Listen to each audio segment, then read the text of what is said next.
Good morning doctor Rohan, कैसे हैं आप? Great pleasure to meet you, sir. When I was in my MBBS, for 4 years I have watched your videos. For 4 years. Oh that's great. तो कुछ help हुई थी वो video देख करके या टाइम पास के लिए? अरे बहुत हेल्प हुई सर, बहुत हेल्प हुई। बताइए क्या क्वेश्चन है आपका? मेरा सर मोस्ट इम्पोर्टेंट क्वेश्चन जो है वो sir, what is attachment versus detach attachment? इन दोनों में सर डिफरेंस क्या है? अटैचमेंट मतलब जुड़ना। किसी के साथ भी जुड़ने का मतलब क्या हुआ कि आप उसके साथ में अटैच हो गए। तो अब अटैचमेंट में प्रॉब्लम क्यों होती है, क्यों हम डिटैच होने के बारे में बात करते हैं? डिटैचमेंट मतलब आप उससे अलग हो गए। तो या तो आप किसी के साथ हो सकते हैं या अलग हो सकते हैं, या तो आप किसी से जुड़े हुए हो तो पूरी तरह से जुड़े हुए हो। जैसे एक माँ अपने बच्चे से जुड़ी हुई है, तो जब जुड़ी हुई है तो पूरी तरह से जुड़ी हुई है ना। वहां पे डिटैचमेंट कहां से बीच में आ गया? डिटैचमेंट का कॉन्सेप्ट कहां से बीच में आ गया? और डिटैचमेंट की जरूरत क्या है? Attachment means love. आप उसी से जुड़ते हो जिससे कि आपको प्यार होता है। अब प्रॉब्लम क्या होती है, इस अटैचमेंट में हम सेल्फ सेंट्रिक हो जाते हैं। मतलब आप ये कह सकते हो कि ये attachment is out of my own insecurities, my own fear, my own complexities, कि मैं आपके साथ में जुड़ रहा हूं अपने फायदे के लिए। बट अगर ये अटैचमेंट है out of care, out of love, out of compassion, इसलिए हम जुड़े हैं कि मेरे को अपनी परवाह नहीं है कि मेरे साथ में क्या होगा। जैसे एक माँ को यह परवाह नहीं होती कि मेरी नींद पूरी होगी या नहीं होगी, उसको यह परवाह होती है कि मेरा बच्चा रो रहा है, तो मुझे अपने बच्चे के लिए चाहे पूरी रात जागना पड़े कोई दिक्कत नहीं है, मेरे बच्चे को कोई तकलीफ नहीं होनी चाहिए, राइट? बट अब वहां पर भी कई बार मिलावट हो जाती है। मिलावट क्या हो जाती है कि माँ उस बच्चे से बहुत ज्यादा बदले में एक्सपेक्ट करने लग जाती है। ये उस माँ के दुख की जड़ है। बट सर एक थिन लाइन है ना, सेल्फिश होने में और लव में, मतलब एक थिन लाइन हो गई ना सर। बिल्कुल ठीक बात है, मतलब एक बहुत ही थिन लाइन है। ऊपर से देखने में हर कोई प्रिटेंड करेगा कि वो आपका वेल विशर है। Yes exactly. अब चाहे मैं हूं चाहे कोई भी है मेरी जगह, यहाँ पर अभी हम ऑनलाइन इंटरेक्ट कर रहे हैं, कोई और भी हो सकता है आप उससे ऑनलाइन इंटरेक्ट कर रहे हैं, हो सकता है वो शो करे कि आपका वेल विशर है, लेकिन अंदर ही अंदर उसके दिमाग में ये चल रहा होगा कि बात के एंड में किस तरीके से मेरा ये जो प्रोडक्ट है, ये जो मेरी सर्विस है, वो आपको बेचूं और आपसे पैसे निकलवाऊं। आप बर्बाद होते हो जाओ। उसका इंटरेस्ट है कि किस तरीके से मैं अपना फायदा निकाल लूं। बहुत सारे दोस्त भी ऐसे ही होते हैं, नाम के दोस्त होते हैं, लेकिन एक्चुअल में उनका अपना मतलब होता है। इसमें क्वेश्चन है sir, so does attachment always comes with expectation? Not at all. देखो, attachment born out of the selfish interest is always out of expectations. Exactly. Okay. अगर मैं एक एग्जांपल ले लेता हूं, मैं I am the father of 2 kids, right? Example नहीं है वैसे तो, ये फैक्ट है।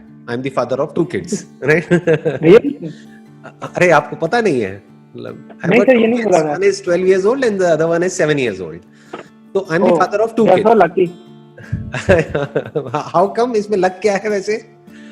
तो जिसका फादर इतना इंस्पायरिंग हो, वो किड कितना लकी होगा सर? अच्छा, my kids are lucky. Even I am lucky जी। मेरे जो बच्चे हैं वो बहुत ज्यादा प्यार करते हैं मेरे से, बहुत ही ज्यादा अटैच्ड है। और ये अटैचमेंट बुरा वर्ड नहीं है, again I am saying that. But अगर मैं अपनी सारी एक्सपेक्टेशंस अपने बच्चों पे लाद दूं कि देखो मैंने तुम्हें इतना प्यार किया, अब बदले में तुम्हें भी मेरे लिए ये करना पड़ेगा, तो वो प्यार व्यार नहीं है, वो सौदा है। Yes, exactly. समझ गए? मैंने तुम्हारे लिए किया, तुम मेरे लिए करो। It's a deal. राइट, वो it's a deal, it's a business. तो ये अटैचमेंट बुरा है। किसके लिए बुरा है? उनके लिए भी बुरा है और मेरे लिए भी बुरा है। क्योंकि जैसे ही मैं ऐसी एक्सपेक्टेशंस में अपने अंदर लाऊंगा तो उनके ऊपर भी प्रेशर क्रिएट होगा अननेसेसरी। प्लस जब वो एक्सपेक्टेशंस मेरी पूरी नहीं होंगी तो मुझे भी गुस्सा आएगा, तो दोनों के लिए बुरा हो गया ना। But if it is real तो मैं क्या करूंगा कि मेरी तरफ से जो भी मेरी रिस्पॉन्सिबिलिटीज हैं एज अ फादर, वो सारी रिस्पॉन्सिबिलिटीज मैं पूरी करूंगा अपने बच्चों के लिए। जो भी हो सकता है, जिस हद तक भी हो सकता है, वो सब कुछ करूंगा। उसके बाद में आगे अपनी लाइफ को कैसा बनाना है, आगे लाइफ में क्या करना है, क्या नहीं करना है, किस रास्ते को चुनना है, वो सब पूरी तरह से उनका डिसीजन है। उसमें मेरा कोई डिसीजन नहीं है। अगर उनको जरूरत होगी मेरे से कुछ डिस्कस करने की तो मेरे से डिस्कस करेंगे, अगर नहीं होगी तो मुझे आकर के बता देंगे कि मैंने अपनी लाइफ के लिए ये सोचा है, इस तरीके से मैं अपनी लाइफ में आगे बढ़ना चाहता हूं या चाहती हूं। तो अगर इस तरह से मैं सोच पा रहा हूं और इस तरह से मैं कर पा रहा हूं, that is love. Yes. But अगर मैं अपनी ख्वाहिशें, अपने सपने, अपना इंटरेस्ट उनके थ्रू पूरा करवा रहा हूं, तो मैं अपने बच्चों को यूज कर रहा हूं अपना मोटिव पूरा करने के लिए। It's more like an ownership कि मेरी ये प्रॉपर्टी हो गई है, मैं उन पे कब्जा कर रहा हूं, उनको प्यार नहीं कर रहा हूं। प्यार में कब्जा नहीं किया जाता है, प्यार में फ्री किया जाता है। प्यार आजादी देता है, प्यार बांधता नहीं है। जबकि हम जुड़ रहे हैं, देखो कितना मजेदार है। Yes, sir. हम जुड़ रहे हैं, लेकिन जुड़ने के बाद भी हम फ्री हो रहे हैं, क्योंकि हमारी एनर्जीज और बढ़ रही है।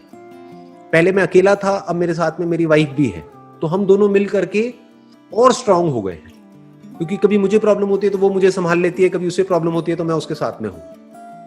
तो इस जुड़ने से हम और स्ट्रांग हो गए हैं। लेकिन अगर ये जुड़ने के बाद में मैं यही सोचता रहूं कि मैंने उसके लिए ये किया, उसने मेरे लिए ये किया, नहीं किया, तो ये जुड़ना उल्टा और सफोकेशन पैदा करेगा। आप समझ गए? Yes, sir. तो अगर हम सेल्फिश होकर के एक दूसरे से जुड़ते हैं, तो उसमें किसी का फायदा नहीं होता, दोनों का नुकसान होता है। वो अपने बारे में सोचता है, वो अपने बारे में सोचती है, और वहां पर लड़ाई झगड़े होते हैं, कॉन्फ्लिक्ट्स होते हैं। बट जहां पर प्यार होता है, वहां पर लड़ाई में भी मजा आता है, क्योंकि पता होता है कि ऊपर ऊपर लेवल पे तो हम लड़ रहे हैं, लेकिन डीपली हम अलग हो ही नहीं सकते।